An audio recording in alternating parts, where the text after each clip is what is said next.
আমি একজন হিন্দু। আমরা ভিন্ন ভিন্ন উপায়ে স্রষ্টার উপাসনা করি। আমরা তো হিন্দু, এখন আমাদের উপাসনা করার নিয়মটাও আলাদা। এটা নিয়ে আমরা কোনো চিন্তা করি না যে আপনারা কোন নিয়ম মেনে উপাসনা করেন। এটা নিয়ে আমাদের মধ্যে কোনো বিরোধ নেই। যদি কেউ মন থেকে করে তাহলে তাতে কোনো সমস্যা নেই।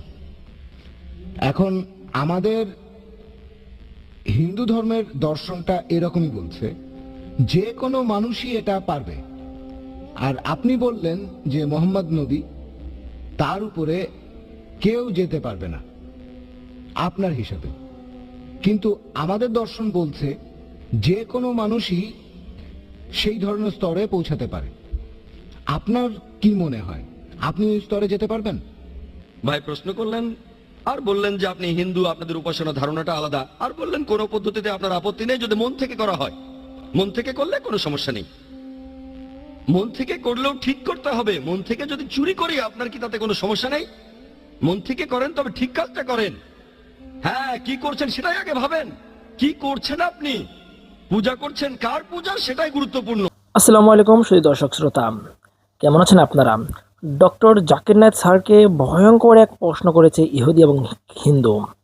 তিনি প্রশ্ন করেছে, আমি নবী হতে চাই, নাউজুবিল্লাহ। সেই প্রশ্নতে কিন্তু ডক্টর মোহাম্মদ জাকির নায়ক খুবই অবাক হয়েছেন এবং সুন্দরভাবে সেই প্রশ্নের মোকাবেলা তিনি করেছেন। এবং সেই নাস্তিকের অবস্থা কী হয়েছিল সেই বিষয়টি দেখতে পারবেন আজকের এই ভিডিওতে। আজকের এই ভিডিওটি খুবই চাঞ্চল্যকর হবে, খুবই ইন্টারেস্টিং হবে। বিশেষ করে আজকের এই ভিডিওটি সম্পূর্ণ দেখলেই বুঝতে পারবেন ডক্টর মোহাম্মদ জাকির নায়েক স্যার কত সুন্দরভাবে সেই বিষয়টি হ্যান্ডেল করেছিলেন। আমি বেশি কথা বাড়াবো না, সেই ভিডিওতেই নিয়ে যাবো। তার আগে ছোট্ট রিকোয়েস্ট থাকবে, যারা ইসলামিক ভিডিও দেখতে ভালোবাসেন অবশ্যই চ্যানেলটি সাবস্ক্রাইব করে পাশে থাকা বেল আইকনটি বাজিয়ে রাখবেন। চলুন তাহলে এই ভিডিওতে লাইক করে বিস্তারিত ভিডিওটি দেখে আসি মোবাইলের স্ক্রিন থেকে ধারাবাহিকভাবে একের পর এক। আমি একজন হিন্দু। আমরা ভিন্ন ভিন্ন উপায়ে স্রষ্টার উপাসনা করি। আমরা তো হিন্দু, এখন আমাদের উপাসনা করার নিয়মটাও আলাদা। এটা নিয়ে আমরা কোনো চিন্তা করি না যে আপনারা কোন নিয়ম মেনে উপাসনা করেন। এটা নিয়ে আমাদের মধ্যে কোনো বিরোধ নেই। যদি কেউ মন থেকে করে তাহলে তাতে কোনো সমস্যা নেই। এখন আমাদের হিন্দু ধর্মের দর্শনটা এরকমই বলছে, যে কোনো মানুষই এটা পারবে। আর আপনি বললেন যে মোহাম্মদ নবী, তার উপরে কেউ যেতে পারবে না আপনার হিসাবে। কিন্তু আমাদের দর্শন বলছে যে কোনো মানুষই সেই ধরনের স্তরে পৌঁছাতে পারে। আপনার কি মনে হয়, আপনি ওই স্তরে যেতে পারবেন? ভাই প্রশ্ন করলেন আর বললেন যে আপনি হিন্দু, আপনাদের উপাসনা ধারণাটা আলাদা, আর বললেন কোন পদ্ধতিতে আপনার আপত্তি নেই যদি মন থেকে করা হয়। মন থেকে করলে কোনো সমস্যা নেই। মন থেকে করলেও ঠিক করতে হবে। মন থেকে যদি চুরি করি আপনার কি তাতে কোনো সমস্যা নেই? মন থেকে করেন তবে ঠিক কাজটা করেন। হ্যাঁ, কি করছেন সেটাই আগে ভাবেন। কি করছেন আপনি? পূজা করছেন কার পূজা সেটাই গুরুত্বপূর্ণ। কেন করছেন, কাকে করছেন, কিভাবে করছেন, বুঝতে পারছেন আমার কথা? মন দিয়ে করেন তবে ঠিক কাজটা করেন। মন থেকে করাটা গুরুত্বপূর্ণ, অবশ্যই গুরুত্বপূর্ণ। তবে তার সাথে কাকে পূজা করছি, কেন করছি সেটাও গুরুত্বপূর্ণ। যদি বলি মন দিয়ে চোরের পূজা করব, আপনি মানবেন? মন দিয়ে পূজা করব রাবণের বা চোরের, মানবেন সেটা? বলবেন আমি রাক্ষসের পূজা করি। হ্যাঁ, এটা তো ঠিক না। আপনি কি এটা মানবেন? মানবেন, তবে তাদের নিচে রাখবেন, বলবেন তারা নিচে, উপরে না। আমি চাই সবাই যেন উপরে থাকে। আপনি কি উপরে রাখতে চান না নিচে? উপরে, মাশাআল্লাহ। আমিও চাই সবাই উপরে থাকুক। হ্যাঁ, সেজন্য বলি মন দিয়ে করেন কিন্তু ঠিক কাজটা করেন। একটা ভালো কাজ দুটো তরিকায় হতে পারে, দুটো আলাদা পদ্ধতিতে করা যায়। যদি দুটোই ঠিক হয় আমরাও মেনে নেব। এবার আপনার প্রশ্নে আসি, যে আমি এই কথাটা আগেও বলেছি, নবীজি মোহাম্মদ সবার উপরে। উপরে মানে আল্লাহ তাআলার পরে। এটাই বলেছি যে আল্লাহ তাআলার পরে তিনি এক নম্বর। এটা হলো নির্দেশ মানার ক্ষেত্রে। তারপর সাহাবীগণ, নবীজির সহচরেরা। আপনি প্রশ্ন করলেন যে আপনাদের দর্শন অনুযায়ী একটা মানুষ যে কোনো স্তরে পৌঁছতে পারে। বললেন আমি কি নবী মোহাম্মদের স্তরে পৌঁছতে পারবো? কখনো না। সেই স্তরে পৌঁছানোর চেষ্টা করতে পারি, আমি চেষ্টা করব, কখনোই পৌঁছতে পারবো না। কেন পৌঁছতে পারবো না? কারণ জানি তিনি ছিলেন আল্লাহ তাআলার রাসূল। কেন পৌঁছতে পারবো না? এটা হাদিসে বলা হয়েছে যে নবী রাসূলগণ সবার উপরে। যদি আমি আল্লাহকে বিশ্বাস করি, যদি কোরআনে বিশ্বাস করি, যদি বিশ্বাস করি যে নবীজির নির্দেশগুলো মানতে হবে, হাদিস আর কোরআন থেকে আমরা জানতে পারি যে মানুষের মধ্যে সবচেয়ে উপরের স্তরে হলেন নবী রাসূলগণ। আমি নবী রাসূল নই। কেন? আল্লাহ পরিষ্কারভাবে বলেছেন, সূরা আহজাবের 40 নম্বর আয়াতে উল্লেখ করা হয়েছে, মা কানা মুহাম্মাদুন আবা আহাদিম মির রিজালিকুম ওয়ালাকিন রাসূলুল্লাহ ওয়া খাতামুন নবিয়্যিন ওয়া কানা আল্লাহু বিকুল্লি শাইইন আলিমা। নবী মুহাম্মদ সাল্লাল্লাহু আলাইহি সাল্লাম তোমাদের মধ্যে কোনো পুরুষের পিতা নন, বরং তিনি আল্লাহ তাআলার রাসূল এবং নবুয়তের সিলমোহর। নিশ্চয়ই আল্লাহ সব বিষয়ে জানেন। নবী মুহাম্মদের পরে কেউ নিজেকে নবী দাবি করলে তাকে পাগলের ডাক্তার দেখাতে হবে।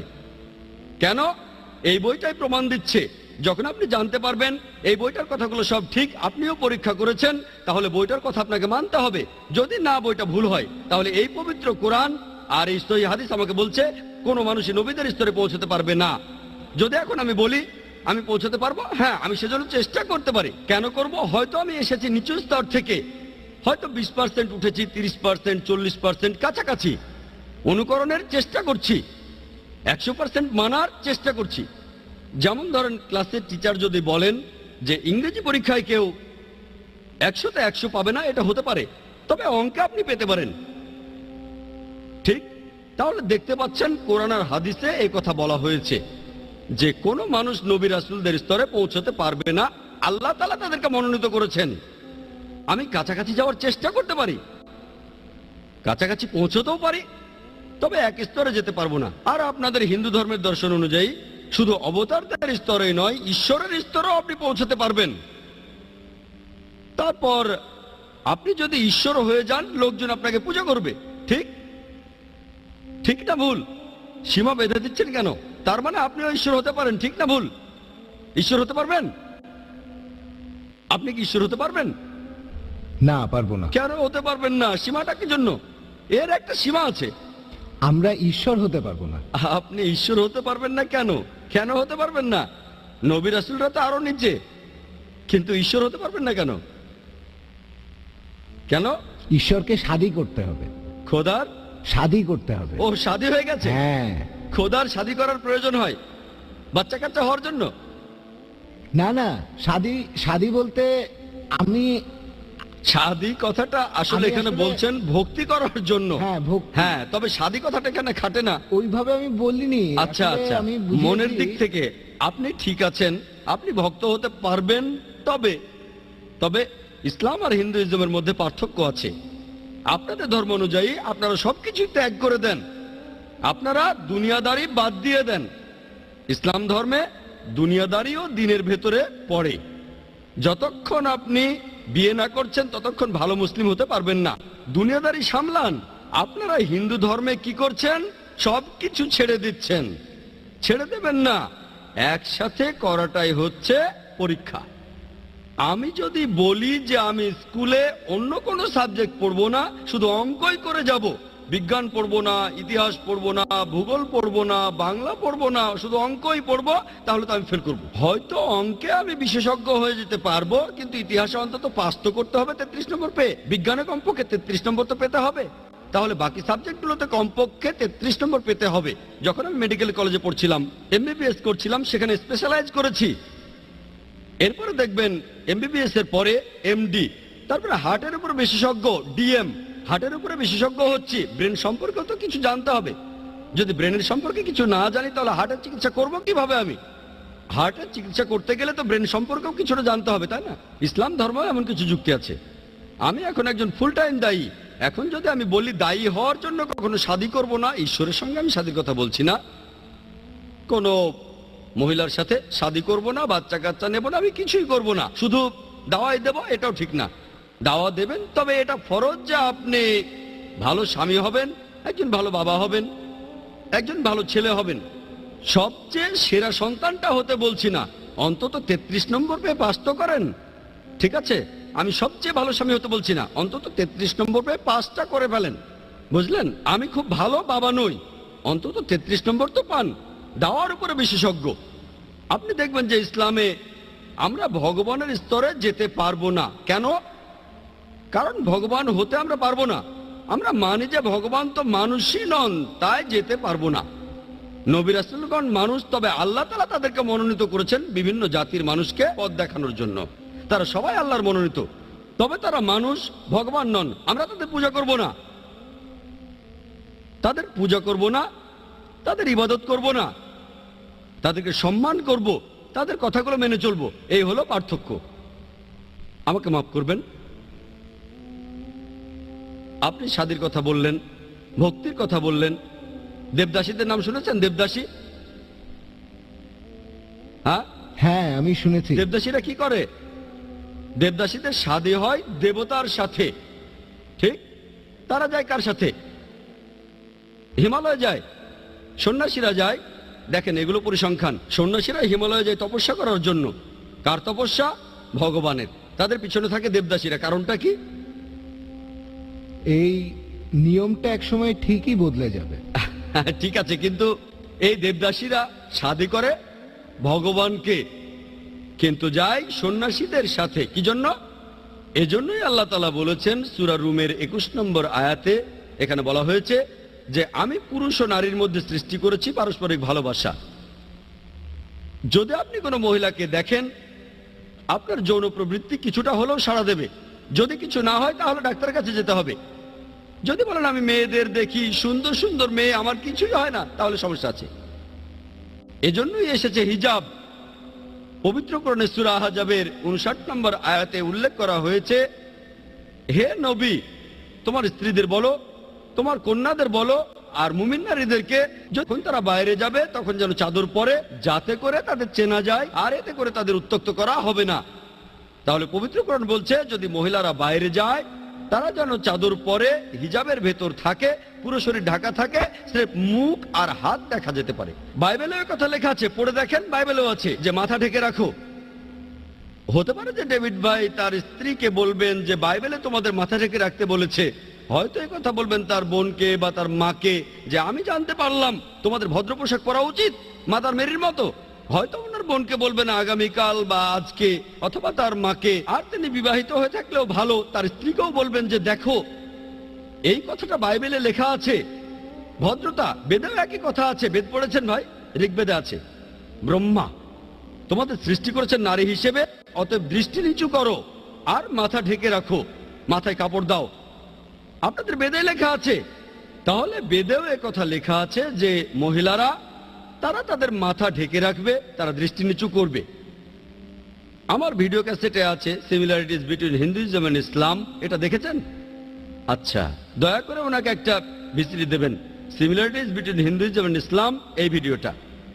আর খ্রিস্টান ধর্ম সম্পর্কে যা বলেছি সেটার উপরে আরো 3-4 ঘন্টা বলে যেতে পারবো। সাদৃশ্য, আমরা সাদৃশ্য নিয়ে বলবো, পার্থক্যগুলো এখন ভুলে যাব। দেখেন ভাই, আপনারা দুজনেই পবিত্র কোরআনে সূরা ইমরানের 64 নম্বর আয়াতে বলা হয়েছে তাআলা ইলা কালিমাতিন সাওয়াইম বাইনানা ওয়া বাইনাকুম, এসো সেই কথাই যাহা আমাদের ও তোমাদের মধ্যে এক। দেখেন, কোনো তর্ক করছি না। বাইবেল আল্লাহর বাণী, কোরআন আল্লাহর বাণী। আপাতত এই প্রসঙ্গটা বাদ দেই। বেদ আল্লাহর বাণী কিনা সেটা পরে হবে। আপনি মানেন সেটাই আল্লাহর বাণী, ভালো। আপনি মানেন বাইবেল আল্লাহর বাণী, ভালো। আমি মানি কোরআন আল্লাহর বাণী। যেগুলো কমন আসেন সেগুলো আমরা মেনে চলি, সহজ। যেগুলো আলাদা সেগুলো নিয়ে পরে কথা বলবো। যেটা কমন সেটা দেখেন। বাইবেল বলছে ঈশ্বর একজন, বেদ বলছে ঈশ্বর একজন, কোরআন বলছে ঈশ্বর একজন, তাহলে ঈশ্বর একজন। বাইবেল বলছে মূর্তি পূজা করো না, বেদ বলছে মূর্তি পূজা করো না, কোরআন বলছে মূর্তি পূজা করো না, সেজন্য আমরা মূর্তি পূজা করি না। বাইবেল বলছে নবী মুহাম্মদ সাল্লাল্লাহু আলাইহি ওয়াসাল্লাম আসবেন, বেদ বলছে মুহাম্মদ সাল্লাল্লাহু আলাইহি ওয়াসাল্লাম আসবেন, কোরআন বলছে মুহাম্মদ সাল্লাল্লাহু আলাইহি ওয়াসাল্লাম হলেন শেষ নবী, আমরা শেষ নবীকে মানি। বাইবেল বলছে যে মহিলারা ভদ্রতার সাথে পোশাক পরবে, তাদের মাথা ঢাকবে। বেদে কথা বলছে, কোরআনে কথা বলছে মহিলারা ভদ্রভাবে থাকবে। বাইবেল বলছে মদ খেও না, বেদ বলছে মদ খেও না, কোরআন বলছে মদ খেও না, আমরা মদ খাবো না। বাইবেল বলছে শুকর খেও না, মনুস্মৃতিতে লেখা আছে শুকরের মাংস খেও না, শুকরের মাংস খাবো না।